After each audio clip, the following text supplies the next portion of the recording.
in this section, we want to talk about third-party risk terminologies. There are some terms and there's some terminologies that I want us to be able to go over, then explain to you so that when we start getting into it, it makes it easier for us. The first is when we say a vendor or a third party.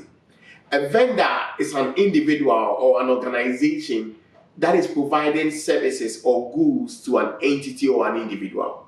A vendor or a third party is an individual or an organization that provides services or goods to an entity or individual.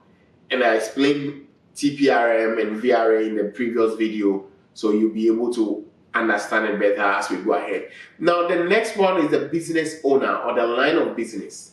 Now, this is the person inside our organization who manages the company's relationship with a vendor.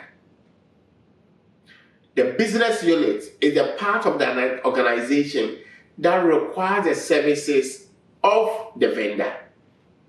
Then we have security assessments.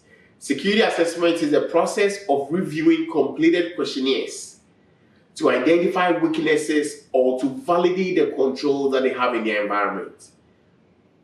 Yes, that is security assessment. In some organizations, they call it a risk assessment. It is a similar thing. All that you are doing is that you are reviewing completed questionnaires to be able to identify weaknesses or validate controls and sometimes come up with remediation actions to be able to solve that.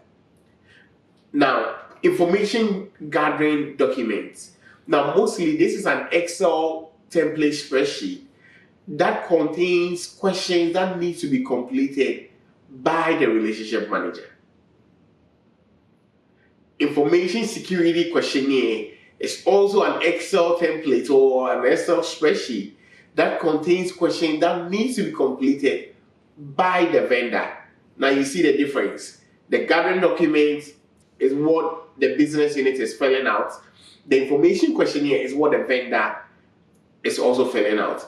Now these Excel questionnaires in some environments have been put in a tool or a software like ServiceNow or Archer or OneTrust. So when you hear all these documents, or when you hear that, hey, we don't use Excel sheet, we use maybe this software, it is just the Excel document that have been incorporated in there. So most of them, you see that the same formula in Excel that is being used in there, but they have made it in such a way that you don't see that it's an Excel document.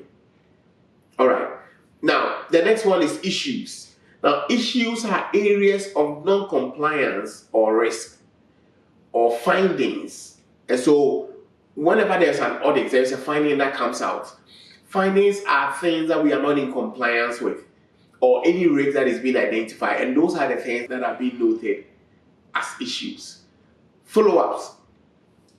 Now, follow-ups means that when issues are being generated, we need to be able to make sure that we are getting clarity on what the issues are. Or we need to make sure that we are following up on those issues to make sure that truly it is an issue.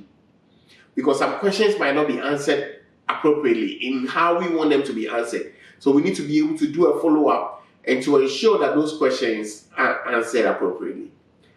Issue tracking. Now, this is a system of documenting and following up on issue resolution. And so you can see that the three are related. The issue is generated or the finding is generated. Now there is a follow-up that is done on the finding. Then there is a tracking.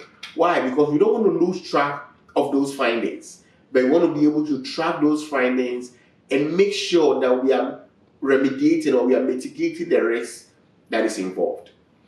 Vendor status. Now when we say vendor status, the vendor status refers to the relationship between your organization, who is the vendor in question. Now, a vendor can be a new or an existing one. And so when we say a vendor is a new vendor, meaning that you are now doing business with a vendor for the first time. If it is an existing vendor, meaning that it has gone through our process or the third-party risk management process before. Data hosting. Now, this refers to location of the environment where your company's data should or would be stored or resided. Nowadays, almost all the organizations are having their data in the cloud.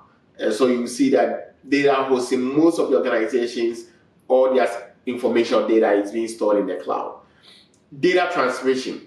Now, this is the means of moving data from one point to the other, or the channel through which data gets to a specific location or environment.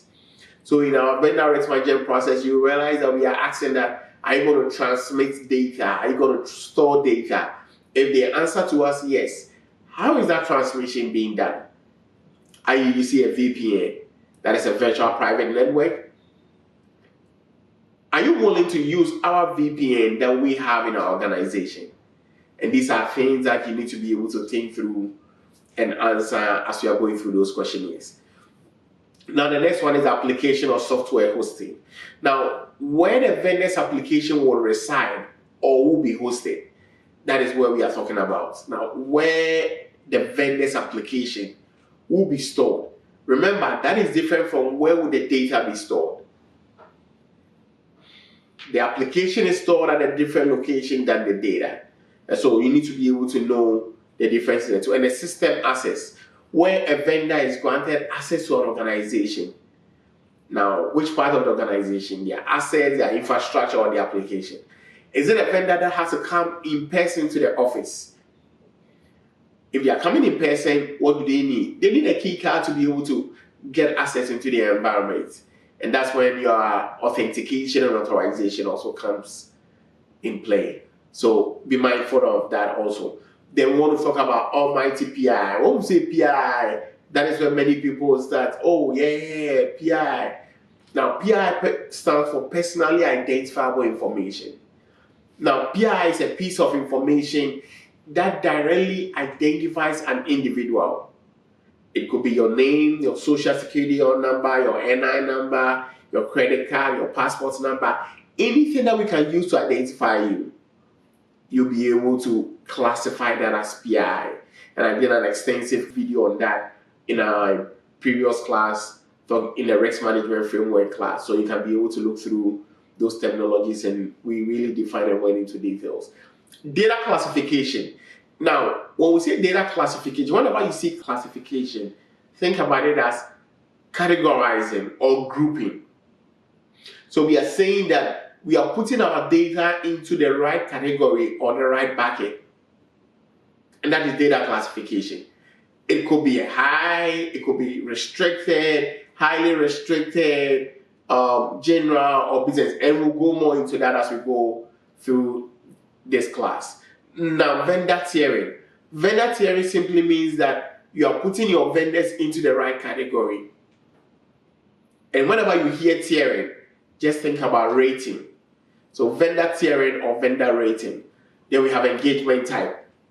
Now, this refers to the services that the organization will be receiving from a particular vendor.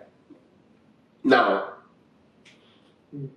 you need to be able to also understand that engagement type and third party are different. Third party refers to the organization, whereas the engagement type refers to the kind of services that they are going to provide. So you need to know what is third party and what is engagement type. The third party might be Microsoft, but what kind of service are they offering? Microsoft can give you compliance services. They have Microsoft Office that they can give you. So all these organizations, the fact that they might be popularly known for one services or one service, but there are other services that they provide. And so when you're talking about engagement type, you are saying that organization is known for this. Or what kind of services is this organization offering to you and I? And that is all that I want to talk about under our third-party risk terminologies. I hope you enjoyed this class. See you in the next class.